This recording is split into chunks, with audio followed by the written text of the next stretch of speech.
केसरिया से मन जोगी हुआ रे, दिल झूमे देखो मतवारा हुआ रे, केसरिया से मन जोगी हुआ। हर पल मनाओ केसरी त्योहार। विमल, बोलो जुबान केसरी। नमस्कार, न्यूज के इकलौते फैमिली शो न्यूज की पाठशाला में आपका स्वागत है। आपके साथ मैं हूं राकेश पांडे। सबसे पहले आपको बता देता हूं कि आज पाठशाला में क्या क्या है और कौन कौन सी क्लास आज लगने वाली है। ममता ने विधायकों को बुलाया, कितने विधायक नहीं पहुंचे, और सवाल यह उठने लगा कि क्या खेला का सेकंड राउंड अभी बाकी है क्या। इसके बारे में आपको बताऊंगा। सबसे पहले कोलकाता में योगी मॉडल की धमक देखने को मिली है। बुलडोजर पर बवाल मच गया। टीएमसी दफ्तर में 18 तलवारें मिली हैं, लाठी डंडे मिले हैं। डिटेल रिपोर्ट तस्वीरों के साथ आपके सामने रखूंगा। ममता बनर्जी की हार पर कांग्रेस क्यों अंदर से खुश है, सीक्रेट इसका पता चल गया है। सीपीएम वाले भी बहुत खुश हैं, उनकी खुशी का राज क्या है वो भी आपको बताऊंगा। राम पूजा पर जुर्माना और श्री राम के नारे पर पिटाई। संदेश खाली में टीएमसी के ऐसे ऐसे कांड सामने आ रहे हैं कि सुनकर आप हिल जाएंगे। बीजेपी ने शपथ ग्रहण की तारीख बता दी है। ममता बनर्जी इस्तीफा नहीं दे रही हैं। अब नहीं देंगी तो क्या होगा। 7 मई को यानी कल क्या होने वाला है। बंगाल की पॉलिटिक्स पर कंप्लीट चैप्टर आपके सामने रखूंगा। नाक बहुत सिकोड़ने वाले ट्रंप को मोदी क्यों याद आ गए। बंगाल विजय पर भर भर कर जो तारीफ की ट्रंप ने, उसके पीछे की वजह क्या है वो वजह आज आपको बताऊंगा। बंगाल में मोदी की जीत से सबसे ज्यादा खुश बांग्लादेश है। बरसों पुरानी टीस सामने आ गई है। वो टीस क्या है इसके बारे में आपको बताऊंगा।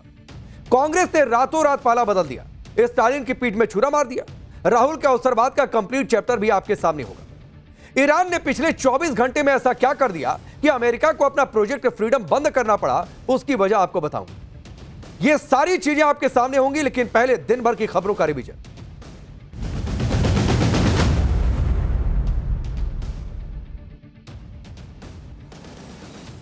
कल बिहार सरकार के मंत्रिमंडल का विस्तार होने वाला है। जेडीयू कोटे से संभावित मंत्रियों के नाम भी सामने आ चुके हैं। नीतीश कुमार के बेटे निशांत कुमार मंत्री बन सकते हैं। लिस्ट में अशोक चौधरी, लेसी सिंह, मदन सहनी, सुनील कुमार, मोहम्मद जमा खान के नाम भी शामिल हैं। पटना के गांधी मैदान में कल भव्य शपथ ग्रहण समारोह का आयोजन होगा, जिसमें खुद प्रधानमंत्री मोदी मौजूद रहेंगे। असम विधानसभा चुनाव में शानदार जीत के बाद हिमंता बिस्वा शर्मा को एक बार फिर राज्य की कमान मिल सकती है। सूत्रों के हवाले से खबर है कि हिमंता 12 मई को मुख्यमंत्री पद की शपथ लेने वाले हैं। हिमंता बिस्वा शर्मा ने कहा कि शपथ ग्रहण समारोह में शामिल होने के लिए प्रधानमंत्री मोदी को भी न्योता भेजा गया है। उधर हैदराबाद से गिरफ्तार डॉक्टर सैयद अहमद के मामले में एनआईए की चार्जशीट से बड़ा खुलासा हो गया। डॉक्टर सैयद अहमद बायोटेरर यानी बायोलॉजिकल वेपन के जरिए अटैक की खौफनाक साजिश प्लान कर रहा था। सार्वजनिक जगहों पर लोगों को बड़े पैमाने पर रिसिन नाम का जानलेवा जहर देने की उसने योजना बना रखी थी। पंजाब में ब्लास्ट पर मुख्यमंत्री भगवंत मान ने बड़ा और चौंकाने वाला बयान दिया। सीएम मान ने कहा कि यह बीजेपी की चुनावी तैयारी है, वो हिंसा फैलाकर वोट देते हैं। हरियाणा के सीएम नायब सैनी ने भी पलटवार किया और कहा कि भगवंत मान अपना दिमागी संतुलन खो चुके हैं। पंजाब डीजीपी ने धमाके में आईएसआई का हाथ होने की बात कही। वहीं खालिस्तान लिबरेशन आर्मी ने इस हमले की जिम्मेदारी भी ली। वियतनाम के राष्ट्रपति तो लाम भारत के दौरे पर हैं। दिल्ली में उन्होंने प्रधानमंत्री मोदी के साथ द्विपक्षीय बैठक में हिस्सा लिया। इस दौरान दोनों पक्षों के बीच 13 समझौतों पर हस्ताक्षर हुए, जिनमें digital payments, rare earth minerals, pharmaceuticals, शिक्षा, बैंकिंग और संस्कृति जैसे क्षेत्रों में सहयोग की बात कही गई। आईपीएल 2026 के प्लेऑफ की तारीखों का ऐलान हो चुका है। पहला क्वालिफायर मुकाबला एचपीसीए स्टेडियम धर्मशाला में 26 मई को होगा। 27 मई को एलिमिनेटर होगा और 29 मई को क्वालिफायर 2 का मुकाबला न्यू चंडीगढ़ में होगा। टूर्नामेंट का सबसे बड़ा मुकाबला यानी फाइनल 31 मई को अहमदाबाद के नरेंद्र मोदी स्टेडियम में खेला जाएगा।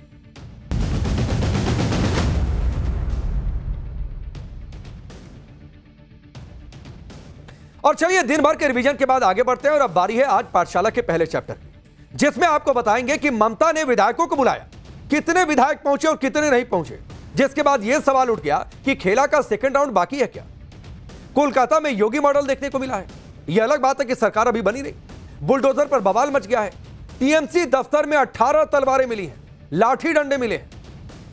ममता की हार पर कांग्रेस क्यों अंदर से खुश है, सीक्रेट पता चल गया है।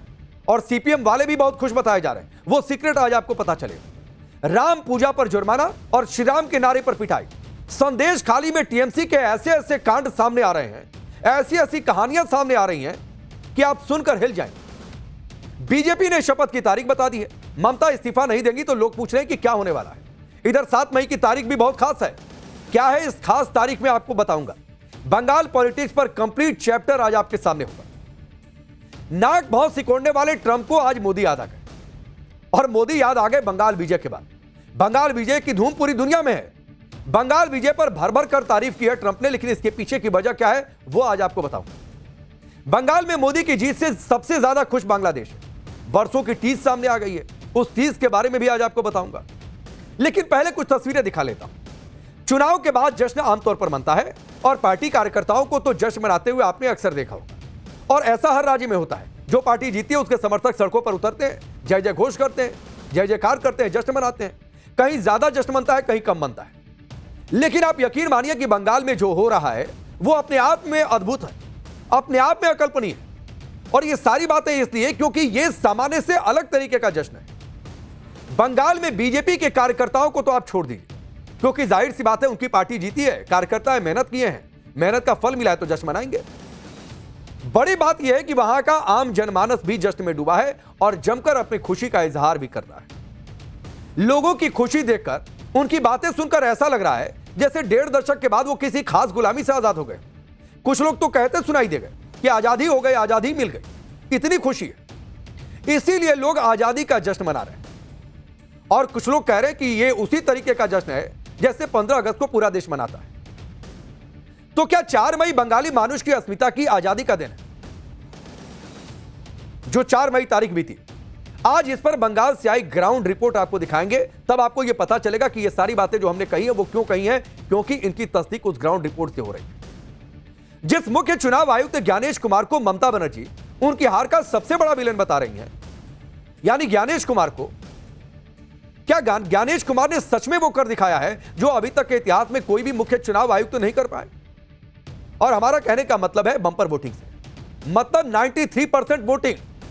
देश में आजादी के बाद से आज तक ऐसा नहीं हुआ, पहली बार बंगाल में हो गया, देश में हो गया। ऐसा भयमुक्त और निष्पक्ष चुनाव की बंगाल के लोग हाथ जोड़कर ज्ञानेश कुमार को थैंक यू बोल रहे हैं। ममता बनर्जी भले विलेन बताती रहे, अब हार मिली है तो हार की टीस तो निकालना है। ज्ञानेश कुमार सामने टारगेट है। इस चुनाव में बंगाल में बहुत कुछ बदल चुका है। पहला बदलाव तो यही है कि नतीजा बदला है तो सत्ता बदल गई है। ममता बनर्जी की विदाई हो गई है, बीजेपी सत्ता में आ रही है। लेकिन एक तस्वीर और आई है, जिस तस्वीर को लेकर बहुत सारे सवाल भी उठ रहे हैं, और तस्वीरें हिंसा की हैं। ये तस्वीरें आप कुछ देखिए, कई जगहों पर तोड़फोड़ हुई है, कई जगहों पर आगजनी हुई है, और कुछ वैसी ही तस्वीरें हैं जैसी 2021 में आई थी। बंगाल में राजनीति का रक्त चरित्र इस बार भी देखने को मिला। जगह जगह हिंसा, हत्या, तोड़फोड़ और धमकी की तस्वीर। कोलकाता से संदेश खाली तक कहां क्या हुआ है, 400 एफआईआर, 1,500 लोगों की गिरफ्तारी, पुलिस ने क्या क्या एक्शन लिया है, पूरी डिटेल रिपोर्ट आज आपके सामने रखने वाला हूं। मुर्शिदाबाद में लेनिन की मूर्ति को किसने तोड़ दिया? यह तस्वीर देखिए, लेनिन की मूर्ति तोड़ दी। पुलिस ने एक टीएमसी पार्षद को क्यों गिरफ्तार कर लिया? संदेश खाली में टीएमसी नेता शाहजहां शेख का सनातन को खत्म करने वाले ऐसे ऐसे षड्यंत्र सामने आए हैं जो सुनाऊंगा तो यकीन मानिए कि आप हिल जाएंगे कि यह सब कुछ बंगाल में चल रहा था, धरती पर चल रहा था, और तब आप समझेंगे कि इसलिए न हिंदुत्व की बात हो रही है। लेकिन पहले बंगाल में जो कुछ चल रहा है उसका एक ट्रेलर आपको दिखा। तो राम पूजा जो आदमी करेगा ना उसका पनिशमेंट मिलता है, उसका फाइन देता है। हम 24 से 2 साल घर नहीं आया। आप स्वाधीन भारत जैसा हुआ था 15 अगस्त को, हम 4 तारीख के बाद वैसे फील हो रहा है हम लोग। ये पहले से ही जबरदस्ती रह रहे थे, कुछ हो नहीं रहा था। उसके बाद कल फिर हम लोगों ने कंप्लेन भी किए। ये ममता दीदी का आंदोलन का एक भाग है, एक आंदोलन है, एक निषेध है सरकार की रवैये का, ये आंदोलन है। यह जो परंपरा भारतवर्ष की थी उसके ऊपर एक आघात है।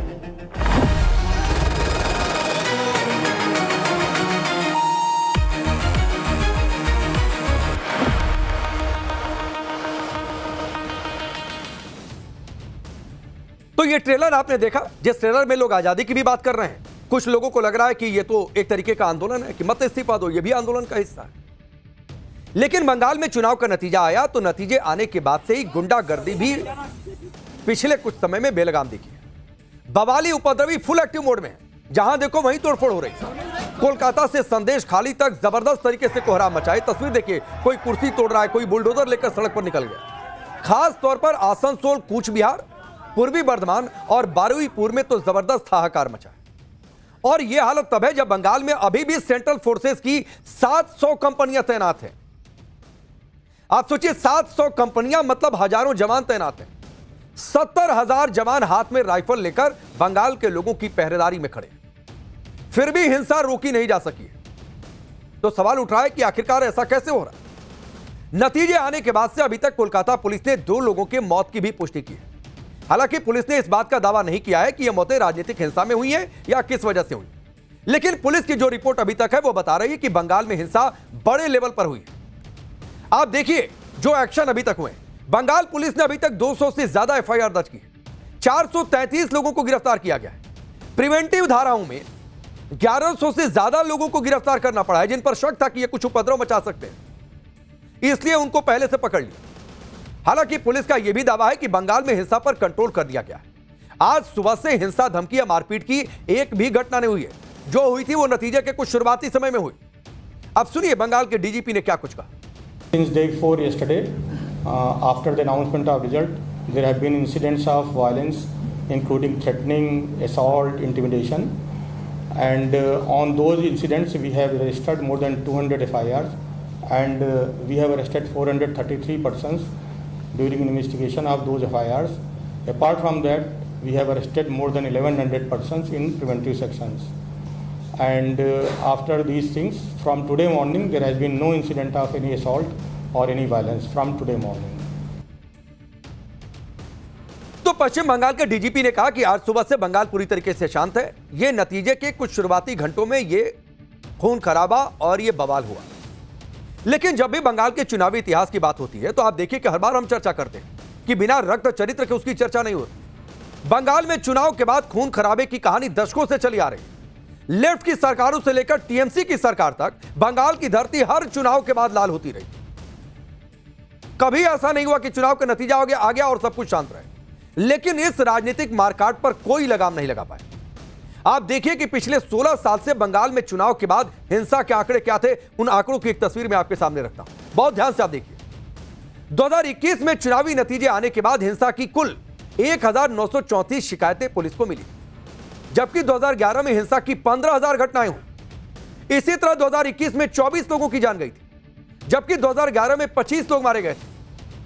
2021 में 1168 एफआईआर हुई, तो 2011 में 7,000 महिलाओं से छेड़छाड़ की घटनाएं हुई। इसके अलावा साल 2021 यानी पिछली बार का चुनाव का मामला, हिंसा के मामलों में कुल 9,304 आरोपी बनाए गए थे और 1,345 गिरफ्तारियां हुई।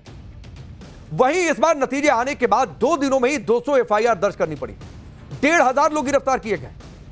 और यह हाल तब है जब बहुत ज्यादा पैरामिलिट्री फोर्सेस तैनात हैं वहां पर। 70,000 जवान अभी भी तैनात हैं। आप सोचिए कि जवान नहीं तैनात होते तो क्या होता। और लोग कह रहे थे इतना फोर्स क्यों भेज दिए भाई बंगाल में, राफेल और सुखोई भी भेज। बंगाल में बीजेपी के आते ही सत्ता में योगी मॉडल देखने को मिली है। हालांकि अभी शपथ ग्रहण नहीं हुआ, लेकिन सड़क पर बुलडोजर दिख गया और कोलकाता में ऐसा बुलडोजर गरजा कि पूरी राजधानी में हड़कंप मच गया। यह वीडियो कांग्रेस पार्टी ने शेयर किया, जो तस्वीर हमने आपकी टेलीविजन स्क्रीन पर रखी, और दावा किया है कि बुलडोजर से यह तोड़फोड़ कोलकाता के न्यू मार्केट में की गई। कांग्रेस ने आरोप लगाया कि बीजेपी के गुंडे दुकानों और टीएमसी के दफ्तर पर बुलडोजर चला रहे हैं। यह कांग्रेस पार्टी का आरोप। कांग्रेस की ओर से आज प्रेस कॉन्फ्रेंस भी हुई और पवन खेड़ा आए प्रेस कॉन्फ्रेंस करने के लिए। उन्होंने आरोप लगाया कि बंगाल में हिंसा दिल्ली से भड़काई जा रही है, दिल्ली के इशारे पर हो रही है, दिल्ली के इशारे पर बुलडोजर चल रहा है। लेकिन कांग्रेस के इस आरोप को बीजेपी ने गलत बता दिया, दो टूक कह दिया यह गलत है। बंगाल बीजेपी अध्यक्ष समीक भट्टाचार्य ने कहा कि टीएमसी के गुंडे बीजेपी का झंडा लेकर बुलडोजर के साथ दुकान गिराने पहुंच गए। उन्होंने यह भी कहा कि वो सरकार बनने तक बर्दाश्त करेंगे, यानी अभी तो पावर में नहीं है, लेकिन शपथ ग्रहण हो जाएगा, उसके बाद जब सरकार अस्तित्व में आ जाएगी, बीजेपी का मुख्यमंत्री बन जाएगा, तो टीएमसी के गुंडों का इलाज कर दिया जाएगा। आप पवन खेड़ा और समीक भट्टाचार्य दोनों के बयान सुनिए। बंगाल में हिंसा का एक दौर शुरू हुआ है जब से नतीजे आए हैं।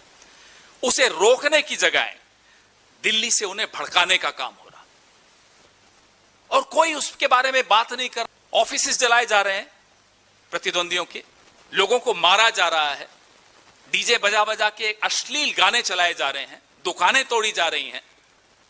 यह लोकतंत्र है, यह जीत की खुशी नहीं है, यह कुछ और है। यह गुंडागर्दी है, यह दादागिरी है, यह लोगों को डराने का तरीका है। डराने की क्या जरूरत है?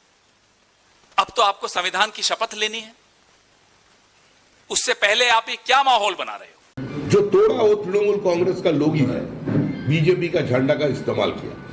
तृणमूल कांग्रेस का अंदरूनी लड़ाई, उसका पार्टी का इंटरनल केमिस्ट्री, जिसको पूरा नहीं मिला, कम मिला, जिसको ज्यादा मिला उसको मार रहे हैं। बहुत सारे जगह में तृणमूल कांग्रेस का लोग बीजेपी का झंडा लेकर के ऑटो टोटो यूनियन को बोल रहा है आज का बाद से हम ही नेता है बीजेपी का। दमदम स्टेशन में लड़का गया, हम तो उसको ढूंढ रहे हैं, उसको आज ही हम घुसाएंगे भीतर। एक सीमा तक हम देखेंगे, ये जो हो रहे हैं हम माफी मांग रहे हैं पूरा जनता के सामने, पार्टी का तरफ। बीजेपी ने इसके अलावा एक प्रेस रिलीज भी जारी कर दी है और उसमें यह कह दिया है कि उसके चुनाव चिन्ह यानी कमल का और उसके झंडे का इस्तेमाल हो रहा है और यह सब कुछ विरोधी कर रहा है, जो नहीं चाहते कि बंगाल बदलाव को देखे और उसे एंजॉय करे। इधर संदेश खाली में कल रात बवाल हो गया। रिपोर्ट जो मिली है उसके मुताबिक वहां के नजात इलाके में रात करीब 10:30 बजे दर्जनों की तादाद में टीएमसी कार्यकर्ताओं ने लोगों के घर और दुकानों को तोड़ना शुरू कर दिया। हालात को काबू करने जब पुलिस मौके पर पहुंची तो उपद्रवियों ने पुलिस पर भी गोली चला दी। आप सोचिए कितनी बड़ी बात है, अरे सत्ता चली गई है, 2 दिन में शपथ ग्रहण हो जाएगा, सरकार बीजेपी की हो जाएगी। इसी हमले में एक पुलिसकर्मी को गोली लग गई और 2 पुलिसकर्मी घायल हो गए। पुलिस के साथ सीआरपीएफ के जवान भी गए थे, 2 सीआरपीएफ के जवान को भी चोट आई। इसके बाद पुलिस कहां बैठने वाली थी, ताबड़तोड़ एक्शन लिया गया। सुबह होने से पहले ही 4 उपद्रवियों को पकड़ लिया गया और आज दिन में भी कुछ गिरफ्तारियां हुई। बारासात के आईजी ने इस मामले पर क्या कुछ कहा है, पहले उसे सुनिए। घटना घटी है लगभग 10:30 के आसपास। 10:40 को हमको खबर मिली कि यहाँ पे इस तरह से पुलिस टीम पे अटैक हुआ है। तो यहाँ पे हम लोग तुरंत यहाँ पे पहुंचे। यहाँ पे पहुंचने के बाद जो समझ में आया कि पुलिस जो ओसी हमारे हैं उनके पैर में गोली लगी है, कुछ जवानों को माइनर इंजरीज है, इम्प्रोवाइज्ड वेपन से फायर किया गया है। तुरंत जब पुलिस एक्शन पे आई, आर्म्स रिकवर किया गया, 4 लोगों को अरेस्ट किया है, कई लोगों को डिटेन किया गया है, कुछ लोगों के नाम सामने आ रहे हैं। टाइम्स नाउ नव भारत की टीम भी संदेश खाली में ग्राउंड जीरो पर मौजूद रही। वहां के हालात पर हमने नजर बनाए रखी। हमारे सहयोगी अभिषेक राज ने क्या कुछ देखा, उनकी एक ग्राउंड रिपोर्ट आप जरूर देखिए। पश्चिम बंगाल के नजत इलाके के बामनघेरी में जो संदेश खाली विधानसभा के अंदर आता है, वहां पर कल बवाल देखने को मिला। दरअसल बताया जा रहा है कि तृणमूल कांग्रेस की तरफ से जो कुछ कार्यकर्ता हैं वो इस रास्ते से, जो नजत का पूरा इलाका है बामनघेरी का, इस रास्ते से जा रहे थे, घरों में तोड़फोड़ कर रहे थे। उसी वक्त जो पुलिस की टीम है, जो पैरामिलिट्री की टीम है, वो सामने वाले रास्ते से इनके तरफ आ रही थी, इनको रोकने की कोशिश कर रही थी। झंडे वंडे हटाए जा रहे थे, लगातार जो बवाल है वो बढ़ता जा रहा था। ऐसे में जब पुलिस और पैरामिलिट्री ने उनको रोकने की कोशिश की, यहाँ पर जो है उनको बोला गया कि वो पीछे चले जाए, किसी भी तरीके से यहाँ पर रिटेलिएट ना करे। ठीक उसी वक्त में जो है इनके तरफ से, जो तृणमूल कांग्रेस के लोग थे, उनके तरफ से यहाँ पर फायरिंग की जाती है और फायरिंग में जो 3 पुलिस वाले हैं, पश्चिम बंगाल जो पुलिस है उसके, वो घायल हो जाते हैं, जिसमें कि नजत थाना के जो ओसी हैं वो भी घायल बताए जा रहे हैं और पैरामिलिट्री फोर्स के जो 2 जवान हैं वो घायल हो जाते हैं। उसके बाद ये तमाम लोग, जब पुलिस इनको रिटेलिएट करती है, जब भगाने की कोशिश करती है, पीछे की तरफ आती है, पैरामिलिट्री जब उनको खदेड़ती है, उस वक्त ये इस रास्ते से होते हुए, ये जो पूरा आप रास्ता देख रहे हैं, इसी रास्ते से भागते हैं। और यही कारण है कि देखिए यहाँ पर लगातार जो चप्पल है वो आपको यहाँ पर गिरे हुए नजर आएंगे और ये चप्पल वप्पल छोड़ के इसी तरीके से भागने की जो है वो कोशिश करते हैं। और ये जो पीछे का इलाका है, इसी पीछे वाले इलाके से वो जो है वो भाग जाते हैं। और ये जो आप देख रहे हैं, ये छोटी सी नदी है बनी हुई और बीच में एक जाने का रास्ता है पैदल, उसी रास्ते से ये लोग क्रॉस करके सामने की तरफ जाते हैं और फिर अंदर जाकर छिप जाते हैं, भाग जाते हैं। अब तो आप ये भी समझिए कि बंगाल के लोगों में टीएमसी के कार्यकर्ताओं का इतना खौफ क्यों रहता था। इसका एक सबूत आज टीएमसी नेता के दफ्तर में देखने को मिला। यह तस्वीर आप देखिए और गिनते रहिए। दक्षिण 24 परगना के नारायणपुर घुटियारी शरीफ इलाके में टीएमसी नेता सलाउद्दीन सरदार के दफ्तर से 1-2 नहीं बल्कि 18 धारदार तलवारें मिली हैं। आप ये गिनिए, बाकायदा हमने नंबरिंग कर दी। जब पुलिस ने सलाउद्दीन सरदार के दफ्तर पर छापा मारा तब टीएमसी नेता की हिंसा का यह मॉड्यूल सामने आ गया। इन तस्वीरों को देखकर आप समझ सकते हैं कि बंगाल में टीएमसी विरोधी दलों के समर्थक वोट देने निकलते क्यों नहीं थे, क्योंकि उन्हें डर था, उन्हें डर हिंसा का था, या फिर उन्हें वोट के दिन घरों से निकलने क्यों नहीं दिया जाता था, इन्हीं धारदार हथियारों के दम। ये तस्वीरें ये बताने के लिए काफी हैं कि इस बार बंगाल चुनाव में केंद्र सरकार ने सेंट्रल फोर्सेस की 2500 कंपनियां क्यों भेजी थी, क्यों चुनाव आयोग को इतनी कंपनियां तैनात करनी पड़ी। अरविंद केजरीवाल, संजय राउत और अखिलेश यादव जैसे लोग जो बंगाल में इतनी भारी भरकम फोर्स भेजने का विरोध कर रहे थे, वो लोग इस तस्वीर पर चुप्पी साधे बैठे हैं। कोई कह रहा था राफेल सुखोई भेज दो, वही बाकी रह गया, लेकिन इन धारदार हथियारों पर कुछ नहीं बोल रहा। टीएमसी सत्ता से हटी तो उसका एक एक करके कांड सामने आने लगा। आज बंगाल के नादिया से हैरान करने वाली तस्वीर सामने आई। यहां कांग्रेस ने अपने एक दफ्तर को टीएमसी के कब्जे से मुक्त करवाया। कांग्रेस कार्यकर्ताओं ने हथौड़े से उस दफ्तर का ताला तोड़ दिया जिस पर टीएमसी ने सालों से कब्जा करके रखा था। कांग्रेस कार्यकर्ताओं ने बताया कि यह उनका एक निजी दफ्तर हुआ करता था, जिस पर टीएमसी के गुंडों ने सत्ता की हनक दिखाकर उन्हें डरा धमकाकर उस दफ्तर को ही अपने कब्जे में कर लिया। लेकिन अब टीएमसी हार गई, सत्ता से चली गई है, तो कांग्रेस कार्यकर्ताओं के हौसले भी बुलंद हो गए और उन्होंने अपना दफ्तर वापस छीन लिया। अब सुनिए कांग्रेस कार्यकर्ता क्या कहते थे। আমাদের পার্টি অফিস যেটা দখল করে গেছিল সেটা আমরা দখল মুক্ত করতে এসেছি আজকে এখানে আমাদের পার্টি অফিস দখল মুক্ত হতে যাচ্ছে। এতদিন যে পার্টি অফিস আমাদের নিজেদের পার্টি অফিস এইটাকে তৃণমূলেরা জোর জবরদস্তি দখল করেছে। बंगाल में सबसे ज्यादा बुरा हाल संदेश खाली इलाके में था, वही संदेश खाली जहां टीएमसी नेता शाहजहां शेख ने ईडी की टीम पर हमले करवाए थे और उस पर दर्जनों महिलाओं ने यौन शोषण के आरोप लगाए थे। आज संदेश खाली में जब हमारी टीम पहुंची तो शाहजहां शेख के ऐसे ऐसे कांड मालूम चले कि सुनकर आप हिल जाएंगे। संदेश खाली में शाहजहां शेख ने एक मकान पर कब्जा कर रखा था और उस मकान में टीएमसी का दफ्तर खोल दिया था। पूरे मकान को टीएमसी के पार्टी के रंग यानी हरे रंग में रंग दिया गया था। शाहजहां शेख ना तो उस मकान का किराया देता था और ना ही उसे खाली कर रहा था। अब जब बीजेपी बंगाल की सत्ता में आ गई है, जीत गई है, तब शाहजहां के गुर्गे ये मकान छोड़कर भाग गए, क्योंकि शाहजहां शेख तो पहले से ही जेल में है। इसके बाद मकान मालिक पूरे मकान को, ये तस्वीर आप देखिए, भगवा रंग से रंगवा रहा है। उसका कहना है कि अब यहां बीजेपी के लोग आकर बैठेंगे और मीटिंग करेंगे, क्योंकि यह मकान बीजेपी की वजह से उन्हें वापस मिला है। हमारे सहयोगी अभिषेक की ग्राउंड रिपोर्ट आपको जो कलर है वो नजर आएगा कि यहाँ पर अब भगवे रंग से जो है वो यहाँ पर मकान को, दुकान को, हर चीज को पेंट किया जा रहा है। आप देखिए यहाँ पर भाजपा का झंडा लगा हुआ आपको नजर आएगा। यहाँ पर भगवा रंग से इस पूरे जो इमारत है उसको पेंट किया गया है। बताया जा रहा है कि ये पहले टीएमसी का ऑफिस हुआ करता था, लेकिन अंदर जो है वो कलर ग्रीन हुआ करता था। आप देखिए यहाँ पर जो कलर है वो अंदर आपको ग्रीन नजर आएगा और अब इस पूरे कलर को चेंज किया जा रहा है भगवे रंग से। लोग पहले ये नहीं कर पाते थे क्योंकि यहाँ पर जो है वो काफी ज्यादा मनाही थी, यहाँ पर प्रताड़ित होते थे लोग। लेकिन अब देखिए इस पार्टी ऑफिस को टीएमसी जो है वो खाली करके चली गई है और अब यहाँ पर लोगों ने इस पार्टी ऑफिस को ले लिया है और यहाँ पर देखिए अब जो है इसे भगवे रंग से पेंट किया जा रहा है और इसका कलर जो है वो आपको चेंज होता हुआ नजर आएगा। अच्छा, यहाँ पर संदेश खाली में शाहजहां शेख ने सनातन को खत्म करने में कोई कसर नहीं छोड़ी। हिंदुओं को कितना डराया धमकाया जाता था, आज वहां के लोगों ने इसकी कहानी खुद बताई। अगर आज बीजेपी सत्ता में नहीं आती तो शायद शाहजहां शेख के इन करतूतों के बारे में कोई नहीं बोलता, क्योंकि अब लोगों में डर नहीं है। लोगों में शाहजहां शेख का इतना डर था कि लोग चुप रहते थे। लोगों ने बताया कि जय श्री राम बोलने पर उन्हें मारा पीटा जाता था। बहुत से लोग तो शाहजहां शेख के डर के मारे घर से बाहर तक नहीं निकलते थे और जो लोग रामनवमी पर पूजा करते थे उन्हें जुर्माना देना पड़ता था।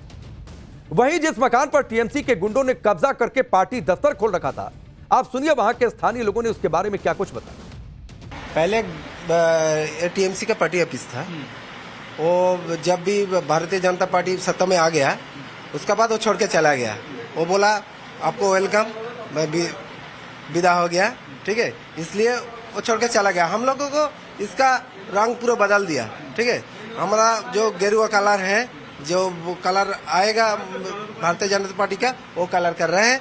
हम लोग यहाँ पे बैठेंगे, हम यहाँ पे सब कुछ करेंगे, कर सब बैठेंगे, बातचीत होंगे, सबके साथ मुलाकात होंगे। ऐसे ही पहले आप लोग ये कलर नहीं कर पाते थे, पहले दिक्कत नहीं कलर कैसे करेंगे। जो जय श्री राम बोलने के बाद यहाँ पे मारता था, वो सब लोगों को डराया था। घर के अंदर रहते हैं वो, बहुत लोग घर से बाहर नहीं निकलता है। वो राम पूजा जो आदमी करेगा ना उसका पनिशमेंट मिलता है, उसका फाइन देता है। मतलब एक लाइन में आप समझ लीजिए कि शाहजहां शेख संदेश खाली में रावण की तरह था, जो राम भक्तों पर बेहिसाब अत्याचार करता था। इसीलिए लोग कह रहे हैं कि शाहजहां शेख को कभी भी जेल से बाहर नहीं निकलना चाहिए। वहीं कुछ लोगों ने यहां तक कह दिया कि 15 अगस्त के दिन भारत के लोग जैसे आजादी महसूस करते हैं, आजादी मनाते हैं, उसी तरह संदेश खाली के लोग भी आजादी मना रहे हैं, क्योंकि अब उन्हें शाहजहां शेख की गुलामी से आजादी मिल गई। आप सुनिए। नहीं, हम लोग नहीं बोल पाते जय श्री राम, और हम लोग ये गुजारिश करेंगे कि शाहजहां से कभी ना निकल पाए। ये हम लोग सबका संदेश खाली का जो है बसीरहाट लोकसभा का जितना भी आदमी है यही चाहेगा कि शाहजहां से कभी ना निकल पाए। जय श्री राम। पहले तो इस तरीके से आप लोग नहीं बोल पाते हो? नहीं, आप स्वाधीन भारत जैसा हुआ था 15 अगस्त को, हम 4 तारीख के बाद वैसे फील हो रहा है हम लोग, ऐसा फील हो रहा है हम लोग स्वाधीन हुआ है। जय श्री राम। आप सोचिए, लोग कह रहे हैं कि आजादी जैसा फील हो रहा है अंदर से। वहीं एक शख्स ने शाहजहां शेख के अत्याचार के बारे में जो बताया, उसे सुनकर आप हिल जाएंगे। उस शख्स ने बताया कि बीजेपी की सत्ता आने पर उसका 2 साल का वनवास खत्म हुआ। वो 2 साल से अपने घर ही नहीं आ पा रहा था, उससे हत्या का डर था, लेकिन अब टीएमसी के सत्ता से बाहर होने के बाद वो अपने घर पहुंचा है। आप सुनिए उसकी बात। हाँ, अभी हम लोगों को भी कोई डर नहीं है, हम लोग खुल के जी रहे हैं। लेकिन 4 तारीख के पहले उन लोगों ने हम लोगों को जो ठेठ दिया था, ये 4 तारीख के दिन हम लोगों को काट के फेंक देगा। हम 24 से 2 साल घर नहीं आया, हम कल दोपहर घर आया है। 24 से अब बाहर थे? इतना डर। 2024 से आप घर नहीं आए? नहीं, 2024 में ना हिंदू सनातन के खत्म कर दिया। ये भी बहुत डर लगता है। इतना ये जो बता रहे हैं 2 साल से आप घर नहीं आए? 2 साल से मैंने घर नहीं आए, कल दोपहर में घर आए हैं, क्योंकि भाजपा जीतने के लिए। भाजपा लहरा गया आप पूरा पश्चिम बंगाल में। कोई सनातन का कोई डर नहीं है भाजपा आने के लिए, इसलिए हम लोग बहुत खुश है। ये जो कार्यालय था, क्या इसका पैसा देते थे वो लोग या फिर ऐसे ही रखते थे? नहीं, ये लोग तो पैसा दूसरे से उठाता था, अपने जेब में डालता था। ये लोग पैसा कब्जा करके रखा था। ये लोग तो लूटता था। चोर है एक नंबर का, ये लोग संतरासवादी है, ये सब लोग एक नंबर। ये क्या कब्जा करके आप लोगों ने छुड़ाया इसको? हाँ, वो जिन है माफिया संतरास बहन जी का, माता जी का बहुत डर हर साल पर दूर रहता है। वो जिन है घर लूट के, जमी लूट के, सबके लूट के लिए तोड़।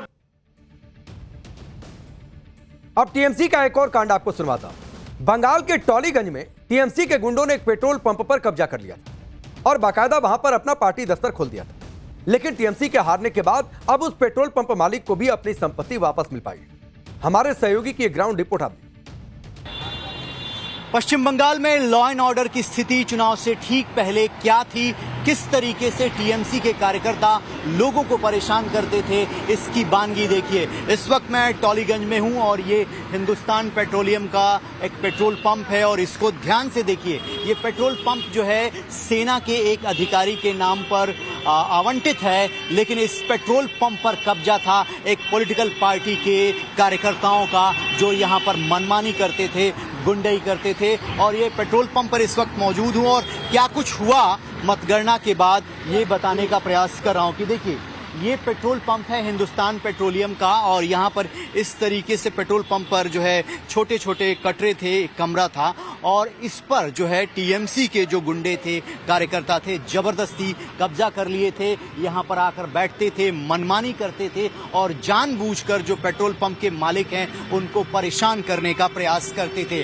काउंटिंग चल रही थी, इस एरिया से भारतीय जनता पार्टी जीत रही थी। अब उनको ये लग रहा था कि बीजेपी तो पश्चिम बंगाल में जीत कर आ रही थी, तो कैसे वो ऑल ऑफ सडन चेंज हो रहे थे, ये बताने का मैं प्रयास आपको कर रहा हूँ। ये एक बार पहले तस्वीर देखिए और उसके बाद जो है मैं आपको समझाता हूं कि दरअसल उस दिन हुआ क्या था और क्यों इस पेट्रोल पंप पर पुलिस को आना पड़ा और बीएसएफ के जवानों को आना पड़ा।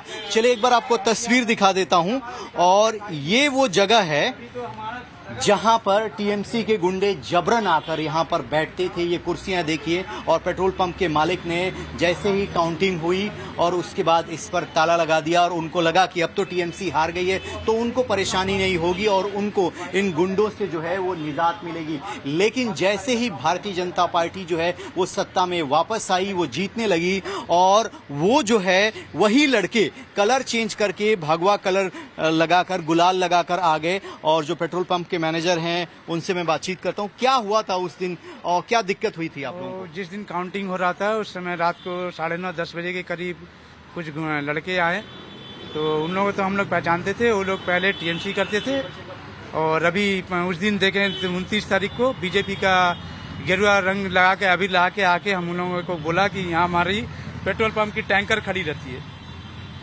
यहाँ पे बहुत हमारी फ्यूल टैंकर खड़ी रहती है। तो उन लोगों ने कहा कि इस टैंकर को हटाओ, हम यहाँ पे अपना झंडा लगाएंगे और अपना ये साफ सुथरा करेंगे, रंगाई पुताई करेंगे। हम बोले क्यों, ये तो हमारा जगह है, हमारा पेट्रोल पंप का जगह है। जबरदस्ती आपके पेट्रोल पंप पे रहते थे कितने सालों से थे? ये पहले से ही जबरदस्ती रह रहे थे, कुछ हो नहीं रहा था।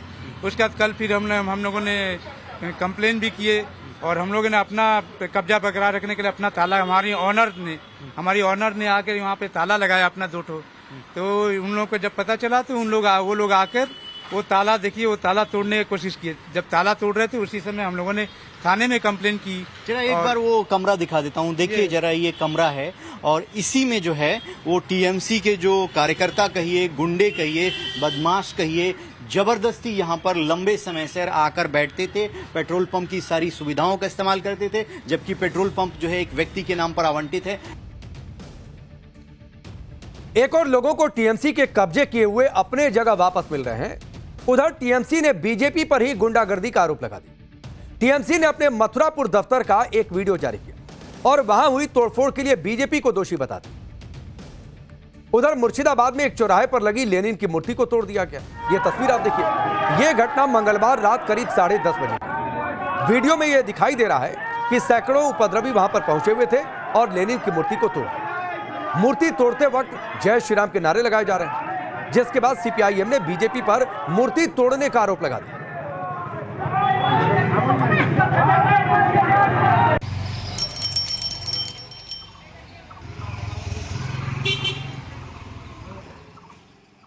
टीएमसी के कई नेता बेनकाब हो रहे हैं। टीएमसी का एक पार्षद पिस्टल की खाली मैगजीन के साथ गिरफ्तार कर लिया। टीएमसी पार्षद का नाम है अमीरुल शेख और अमीरुल शेख इस्लाम पर आरोप है कि एयरपोर्ट पर उनके सामान से खाली मैगजीन बरामद हुई। अब सवाल ये उठता है कि खाली मैगजीन लेकर गए क्यों थे, लेकिन उन्होंने दावा किया था कि उनके पास लाइसेंस है। पुलिस ने उन्हें लाइसेंस दिखाने के लिए मोहलत दी। जब अमीरुल शेख लाइसेंस नहीं दिखा पाए तो उन्हें गिरफ्तार कर लिया गया, जो कि होना था। उधर टीएमसी के कांड भी अब सामने आ रहे हैं। इधर बीजेपी सरकार बनाने की तैयारियों में जोर शोर से व्यस्त है। 8 मई को बिस्वा बांग्ला कन्वेंशन सेंटर में बीजेपी विधायकों की बैठक होनी है, जहां पर नवनिर्वाचित बीजेपी विधायकों का सम्मान किया जाएगा और फिर विधायक दल का नेता भी चुना जाएगा। जबकि 9 तारीख तय है। कोलकाता के ब्रिगेड ग्राउंड में भव्य शपथ ग्रहण समारोह होने वाला है। शपथ ग्रहण समारोह की तैयारियां भी शुरू कर दी गई। ब्रिगेड ग्राउंड में एसपीजी की टीम ने सुरक्षा की कमान संभाल ली है, क्योंकि प्रधानमंत्री को तो पहुंचना ही है। जबकि कोलकाता के अधिकारी तैयारियों में जुटे हुए। शपथ ग्रहण समारोह में कौन कौन पहुंचने वाला है, इस पर बंगाल के बीजेपी अध्यक्ष समीक भट्टाचार्य को आप सुनिए। ब्रह्म मुहूर्त श्यामा प्रसाद की जमीन पे श्यामा प्रसाद की सरकार बनने जा रहे हैं। 9 तारीख 10 बजे प्रधानमंत्री, गृह मंत्री, प्रतिरक्षा मंत्री, स्वास्थ्य मंत्री, हमारे राष्ट्रीय अध्यक्ष और सभी नितिन नवीन जी की उपस्थिति में और 20 राज्य के मुख्यमंत्री उसमें उपस्थित रहेंगे। तो आप देखिए कि एक तरफ बीजेपी सरकार बनाने की तैयारी में, लिस्ट तैयार हो रही है गेस्ट की। उधर ममता बनर्जी की मुश्किल बढ़ती जा रही है। आप देखिए कि ममता बनर्जी को सिर्फ बंगाल की जनता ने नहीं नकारा, बल्कि अब तो उनके विधायक भी साथ छोड़ने का सिग्नल दे रहे हैं। आज ममता बनर्जी ने एक बैठक बुलाई थी और अपने घर पर बैठक बुलाई थी टीएमसी के जीते हुए विधायकों की, लेकिन इस बैठक में 80 में से 9 विधायक नहीं पहुंचे, जबकि चुनाव के बाद टीएमसी विधायकों की यह पहली बैठक थी और पहुंचना था सभी 80। अपने नए विधायकों के साथ ममता बनर्जी ने बैठक बुलाई, लेकिन सिर्फ 71 विधायक इस मीटिंग में शामिल हुए। हालांकि पार्टी की तरफ से ये कहा गया है कि जो बाकी विधायक नहीं आए हैं उनको पोस्ट पोल जो वायलेंस हो रहा है उसके लिए रोकने के लिए काम पर लगाया गया ताकि शांति बनाए रहे उनके इलाके में। और कुछ विधायक इसलिए नहीं आ पाए क्योंकि वो बहुत दूर थे, जब तक उनके पास इन्फॉर्मेशन जाती वो आते इतना वक्त नहीं था। लेकिन कहा यह जा रहा है और जो राजनीतिक विश्लेषक हैं वो ये बता रहे हैं, विशेषज्ञ ये बता रहे हैं कि आने वाले दिनों में हो सकता है कि ममता बनर्जी यानी कि टीएमसी की पार्टी के जो नए विधायक आए हैं उनमें से कुछ विधायक टूट सकते हैं और बीजेपी में शामिल हो सकते हैं। हालांकि अभी तक ये सभी कयास हैं। अब सोचिए कितना बड़ा संकेत है कि सत्ता गई, कुर्सी गई, विधायक भी साथ छोड़ रहे हैं, पार्टी ही न टूट जाए, लोग कयास लगा रहे हैं। अब ममता बनर्जी चुनाव भले बुरी तरह हार गई हैं, लेकिन उन्होंने अपना अड़ियल रुख नहीं छोड़ा है। ममता बनर्जी बहुमत खो गई हैं, लेकिन इसके बाद भी मुख्यमंत्री पद से इस्तीफा देने को तैयार नहीं है, जबकि आंकड़ों में साफ हो गया है कि तृणमूल कांग्रेस यानी उनकी पार्टी सत्ता से बाहर हो चुकी। लेकिन ममता बनर्जी हार नहीं स्वीकार कर रही हैं, कह रही है कि चाहो तो राष्ट्रपति शासन लगा दो, हारे थोड़े नहीं। लेकिन सवाल है कि क्यों लगाए राष्ट्रपति शासन, और फिर यह भी सवाल है कि राष्ट्रपति शासन ही लगाना था तो यह सब चुनाव क्यों करवाया, इतना तामझाम क्यों हुआ। लेकिन ममता बनर्जी अड़ी है कि लोक भवन जाकर इस्तीफा नहीं दूंगी। दीदी का आरोप वही पुराना है कि चुनाव में घपलेबाजी हुई है, हारे थोड़े नहीं। ममता बनर्जी का यह कदम राजनीतिक विरोध नहीं बल्कि संवैधानिक प्रक्रियाओं और लोकतांत्रिक मर्यादाओं को सीधी चुनौती है। आमतौर पर होता है कि हार के बाद मुख्यमंत्री राज्यपाल से मिलते हैं, अपना इस्तीफा सौंपते हैं और नई सरकार के गठन का रास्ता साफ हो जाता है। लेकिन बंगाल में ऐसा नहीं है, स्थिति अजीबोगरीब बनी हुई है कि इस्तीफा नहीं देते। एक बात और आप देखिए कि 7 मई यानी कल की तारीख, कल पश्चिम बंगाल की 17वीं विधानसभा का 5 साल का कार्यकाल आधिकारिक तौर पर समाप्त हो रहा है, जिसके बाद विधानसभा अपने आप भंग हो जाएगी। ममता बनर्जी के मुख्यमंत्री का कार्यकाल भी अपने आप समाप्त हो जाएगा, मत दीजिए इस्तीफा। ऐसे में अगर ममता बनर्जी मुख्यमंत्री पद से इस्तीफा नहीं देती हैं तो अभी वो संवैधानिक तौर पर मुख्यमंत्री नहीं रहेंगी, भले वो इस्तीफा ना दें। अब ऐसा भी नहीं है कि यह बात ममता बनर्जी को पता नहीं है, जाहिर सी बातें पता होगी, लेकिन वो अड़ी हैं कि नहीं देंगे इस्तीफा, हारे थोड़े नहीं, जो करना है कर लो। इस मूड में ममता बनर्जी। खैर आप देखिए कल की तारीख आती है, दिन आता है, क्या होता है। खबर है कि बीजेपी ऐसी किसी बात का बतंगड़ नहीं बनाना चाहती और ममता बनर्जी को कोई मौका देना भी नहीं चाहती। ममता दीदी कहती है कि मैं इस्तीफा नहीं दूंगी, ठीक है, क्योंकि मेरा नैतिक विजय हुआ है, मैं जीत गई हूं। ममता दीदी हमेशा चाहे मुख्यमंत्री हो, सत्ता में हो या अपोजिशन में हो, वो एक आंदोलक रही है, हमेशा आंदोलन कर जाए। मुख्यमंत्री होते हुए भी बहुत बार सड़क पर ईडी के खिलाफ, केंद्र सरकार के खिलाफ आंदोलन किया है ममता दीदी ने, वो देखना चाहिए हम लोगों को। अगर ममता दीदी ने कहा है कि मैं मुख्यमंत्री पद का इस्तीफा नहीं दूंगी क्योंकि मैं हारी नहीं हूं, तो मैं मानता हूं ये ममता दीदी का आंदोलन का एक भाग है। एक आंदोलन है, एक निषेध है सरकार की रवैये का, ये आंदोलन है और ये आंदोलन होना चाहिए। आप सोचिए कि एक से एक भरे हुए भाई। अब ये किस तरीके से संजय राउत कह रहे हैं कि ये आंदोलन है, ना इस्तीफा देकर ठीक कर रहे हैं। तो कई जगहों पर गांव में कहा भी जाता है कि जैसा आप देखिए वैसा ही आपको मिलेगा, जैसा कुटुंब खोजिए वैसा ही कुटुंब आपको मिलेगा। तो यही हो रहा है, एक ही चश्मा है सबका। खैर आगे बढ़ता। ममता बनर्जी टीएमसी की हार के लिए चुनाव आयोग और बीजेपी पर आरोप लगा रही। ममता बनर्जी कह रही हैं कि एसआईआर में 90 लाख वोट काट दिया। अब बीजेपी का दावा है कि जिन सीटों पर सबसे ज्यादा वोट कटे उन्हीं सीट पर टीएमसी जीत गई। बीजेपी ने इसका आंकड़ा भी दिया है, 4 सीट का। डिलीट किए गए वोटों के आंकड़े भी जारी कर दिए। इन आंकड़ों के साथ बीजेपी ने क्या कहा उसे देखिए। बीजेपी ने कहा कि टीएमसी का झूठ बेनकाब हो गया है। झूठा दावा था कि एसआईआर की वजह से बीजेपी जीत गई। सच्चाई यह है कि टॉप 4 प्रभावित जो सीटें थी एसआईआर की वजह से, यानी जहां पर सबसे ज्यादा वोट कटे, वहां पर टीएमसी जीत गई। 2.2 लाख प्लस ज्यादा वोट कटे, लेकिन विजेता एक ही पार्टी है। तो बीजेपी कह रही है भाई कि यह विक्टिम कार्ड पुराना हो गया है, यह दांव चलने वाला नहीं है। सच्चाई जन्नत की सबको पता है। लेकिन सवाल है कि क्या ममता बनर्जी इतनी बड़ी हार के बाद जनादेश का अपमान नहीं कर रही है क्या, कि हार ही नहीं हूं, हराई गई हूं, इस्तीफा नहीं दूंगी। वो भले ही मुख्यमंत्री का पद ना छोड़ रही हो, लेकिन नई सरकार के गठन से पहले उनके मुख्यमंत्री वाले विशेष प्रोटोकॉल को खत्म किया जा रहा है। मत दीजिए इस्तीफा, सारी सहूलियतें हटाई जाएंगी जो बतौर मुख्यमंत्री आपको मिला करती। जैसे ममता बनर्जी की सुरक्षा को स्केल डाउन किया गया है। कोलकाता पुलिस की तरफ से जो फोर्स उनकी सुरक्षा में लगाई गई थी उसे आज सुबह विड्रॉ कर लिया गया, क्योंकि अब आप मुख्यमंत्री नहीं हैं। आप मत मानिए, लेकिन हकीकत यही है।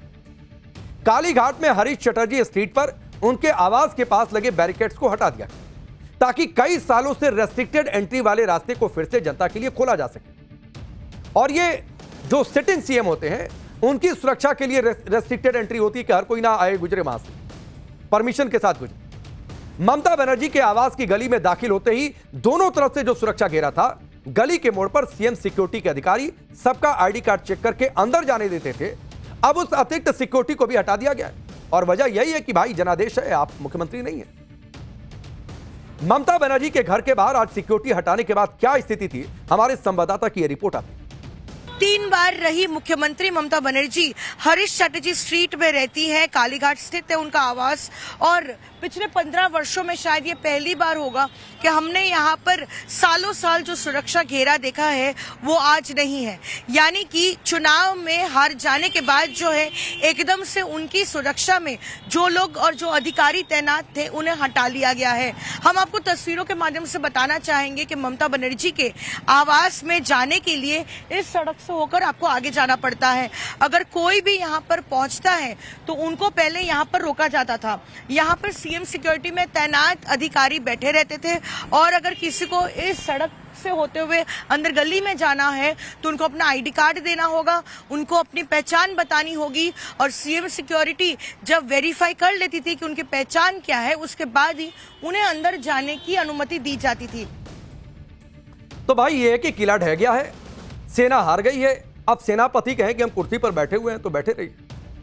ममता बनर्जी मोदी शाह के बाद सीसी यानी मुख्य चुनाव आयुक्त ज्ञानेश कुमार का नाम तक नहीं सुनना चाहती, लेकिन बाबरी मस्जिद बनवाने का दावा करने वाले, ममता बनर्जी की राजनीति को चुनौती देने वाले हुमायूं कबीर चुनाव आयोग की तारीफ करते नहीं लगा रहे। हुमायूं कबीर ने ममता बनर्जी को फ्री की एडवाइस दी। अब ऐसा भी नहीं है कि अकेले हुमायूं कबीर इस बात की तारीफ कर रहे हैं। अधीर रंजन चौधरी आईएसएफ के नेता जो धुर विरोधी रहे बीजेपी के, वो भी कह रहे हैं गजब का चुनाव हुआ है। ममता बनर्जी कुर्सी नहीं छोड़ रही। उधर बीजेपी की जीत के सूत्रधार बने शुभेंदु अधिकारी जीत के बाद आशीर्वाद ले रहे हैं। यह तस्वीर आप देखिए। शुभेंदु अधिकारी जब जीत के बाद पहली बार नंदीग्राम पहुंचे, उसी नंदीग्राम में जहां पर उन्होंने पहली बार पिछले चुनाव में ममता बनर्जी को हराया, वहां उन्होंने हनुमान मंदिर में पूजा अर्चना की और बजरंग बली का आशीर्वाद किया। उन्होंने माता मंदिर के भी दर्शन किए। शुभेंदु अधिकारी ने क्या कहा वो भी आप जानिए। हमारे कार्यकर्ताओं ने दिन रात मेहनत की है, उन पर 500 से ज्यादा एफआईआर फर्जी दर्ज हुई, 400 बीजेपी कार्यकर्ता जेल में रहे, उन पर इतना अत्याचार किया गया। गुंडों भ्रष्टाचारियों के खिलाफ जो कार्रवाई करनी होगी वो बीजेपी सरकार करेगी जब वो अस्तित्व में आ जाएगी शपथ ग्रहण के बाद। अब एक और तस्वीर आपके सामने रखता हूं। पश्चिम बंगाल में पीएम मोदी ने विजय की ऐसी हुंकार भरी है जिसकी गूंज सिर्फ देश में नहीं है, देश के बाहर तक पहुंच रही है, और मैसेज पहुंचा है सीधे व्हाइट हाउस तक। व्हाइट हाउस के अंदर बैठे ट्रंप तक पहुंचा है, और फिर वहां से रिप्लाई भी आया है, मैसेज भी वहां से आया है। मोदी मैजिक की चर्चा ट्रंप के ओवल ऑफिस में हो रही। आप देखिए कि एक समय कितना आकर दिखा रहे थे ट्रंप, टैरिफ को लेकर क्या क्या बातें बोल रहे थे, लेकिन अब वो शायद पीएम मोदी के गुड बुक्स में आना चाह रहे हैं। और सिर्फ आना नहीं चाह रहे, बेकरार दिख रहे हैं, बेताबी दिख रही है ट्रंप के अंदर, इसीलिए उन्होंने जमकर तारीफ की। ग्लोबल मीडिया में प्रधानमंत्री मोदी बोल्ड हेडलाइन बन गए।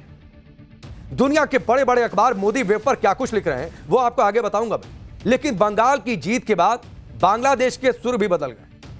तारिक रहमान की बीएनपी पार्टी मोदी मोदी कर रही है। कुछ दिन पहले तो बहुत हायतुबा मची थी बांग्लादेश की संसद, और ममता बनर्जी पर निशाना साध रही है बांग्लादेश की बीएनपी। बांग्लादेश सच में बंगाल में बीजेपी के आने से खुश है, या यह भारत से बांग्लादेशियों के पुशबैक को टालने की कोशिश है?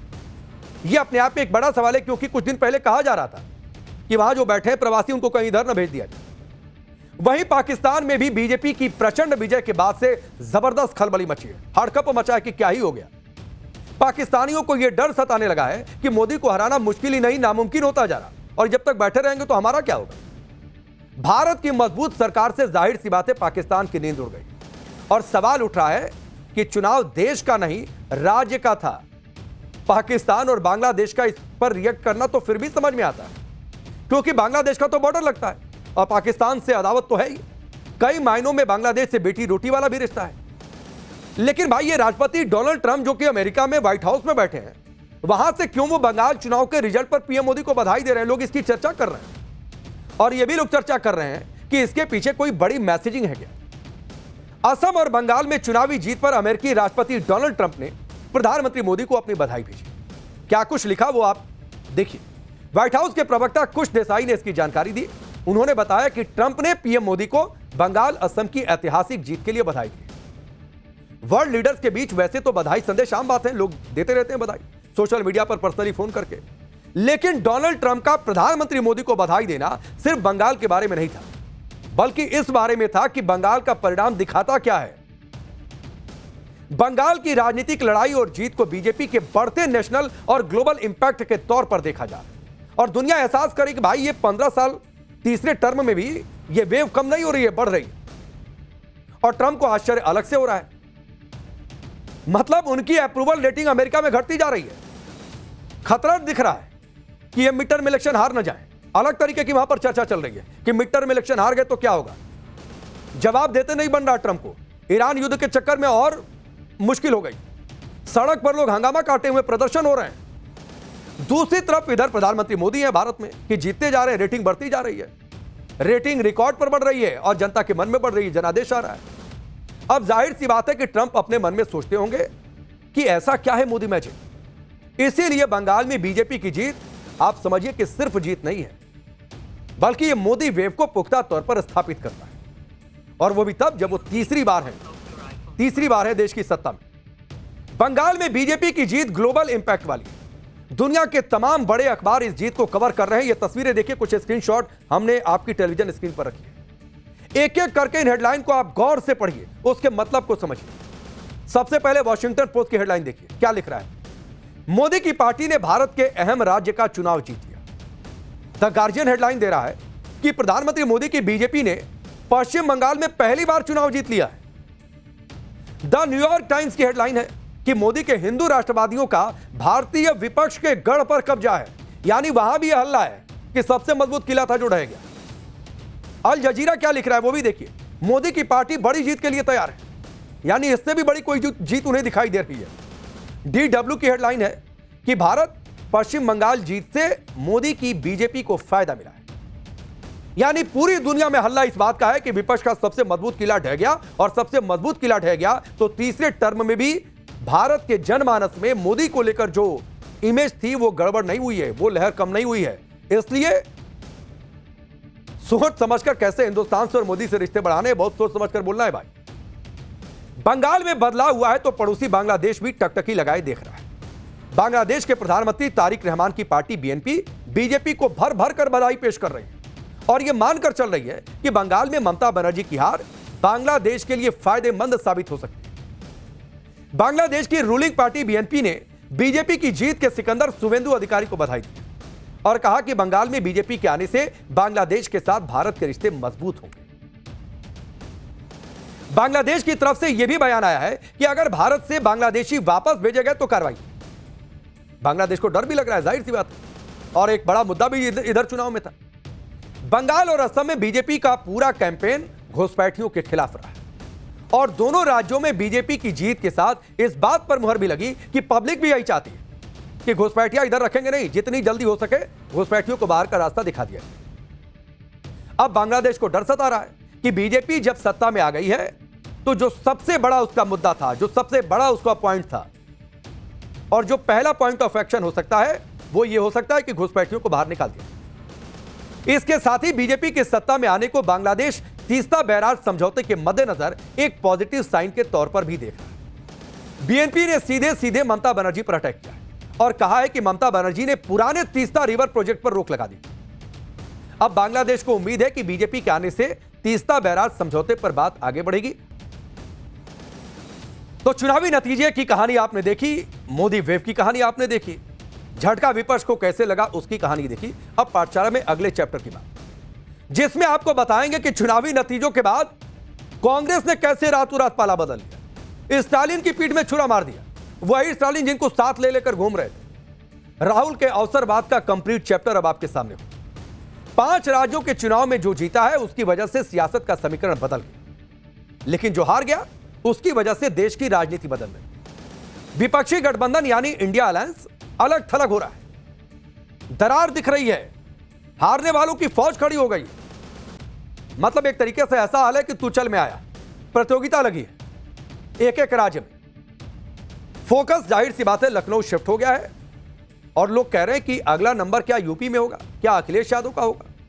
अगर यही वेव बरकरार रही तो 27 में क्या होगा, यह कहा जा रहा है, लोग इसकी चर्चा कर रहे हैं। लेकिन उससे पहले एक और बड़ी खबर यह है कि अखिलेश यादव कल कोलकाता जा रहे हैं। हार पर जाहिर सी बात है वो ममता बनर्जी से बातचीत करेंगे, सांत्वना भी देंगे। उधर चुनाव से पहले जो कांग्रेस ममता बनर्जी को पानी पी पी कर कोस रही थी, जो राहुल गांधी कह रहे थे कि टीएमसी के गुंडा राज ने बीजेपी को रास्ता दे दिया, वो अब दीदी के लिए सहानुभूति दिखा रहे। हालांकि दीदी भी कह रही हैं कि अब तो एकता की बारी, पहले एकला चलो था, अब एकता की बारी। इससे ठीक उलट तमिलनाडु में राहुल गांधी जिन स्टालिन को बड़ा भाई कहते नहीं थकते थे, अब अवसर मिलते ही डीएमके का हाथ झटक दिया है और चले गए हैं टीवी के विजय के साथ, दे दिया लेटर की समर्थन कर। इलेक्शन के समय किसी पार्टी से गठबंधन के लिए साफ इनकार करने वाली ममता बनर्जी को आज पूरा इंडिया गठबंधन का कुनबा याद आ रहा है। चुनाव से पहले कहती थी एकला चलो, अब एकता चलो, एकता वाला रास्ता अपनाओ। अखिलेश यादव के ममता बनर्जी से मिलने से पहले ही एसपी कैंप से अखिलेश को इंडिया गठबंधन की कमान सौंपने की मांग सामने आ गई। यानी टोटल कंफ्यूजन चल रहा है। आप एक लाइन में समझिए, कौन क्या कह रहा है, क्यों कह रहा है, इसका क्या इफेक्ट होने वाला है, यह सब आपको आगे समझाऊंगा, बहुत ध्यान से आप सुनिएगा। लेकिन उससे पहले आप देखिए इंडिया गठबंधन में टूट की यह picture.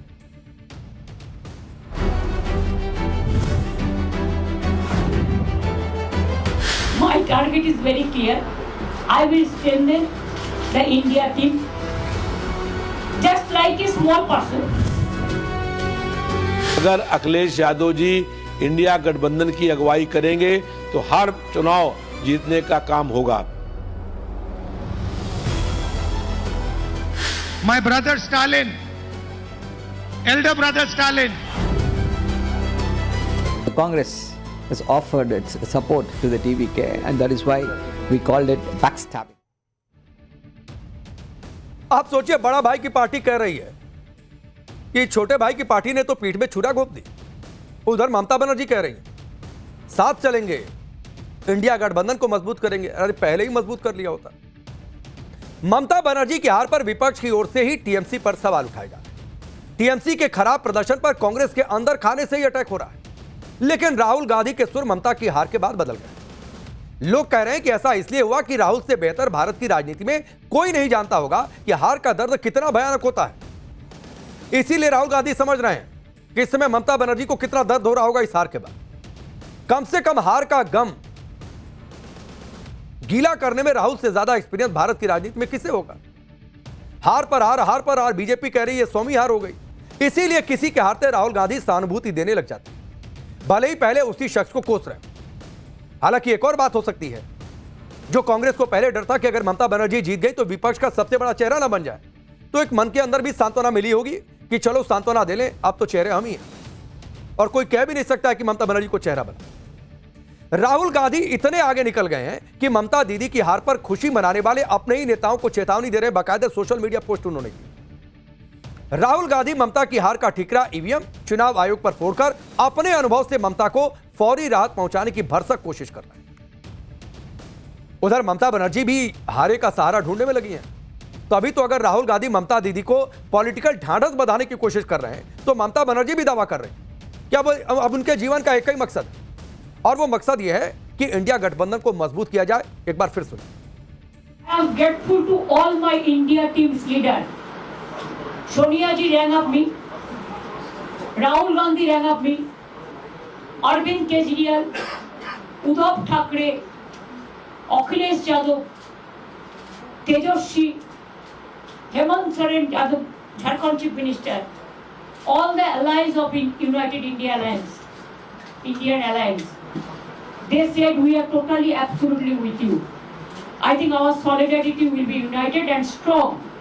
My target is very clear. I will strengthen the India team just like a small person. अब मुझे एक बात समझ में आती नहीं, और यह बात नहीं समझ में आती है कि नेता पब्लिक को समझते क्या है। अभी चुनाव से पहले तक तो कोई किसी को भाव नहीं दे रहा था, आपस में ही लड़ रहे थे, भिड़ रहे थे। इसका गुंडा राज है, उसका गुंडा राज है, इसने उसको रास्ता दे दिया, हम एकला चलेंगे।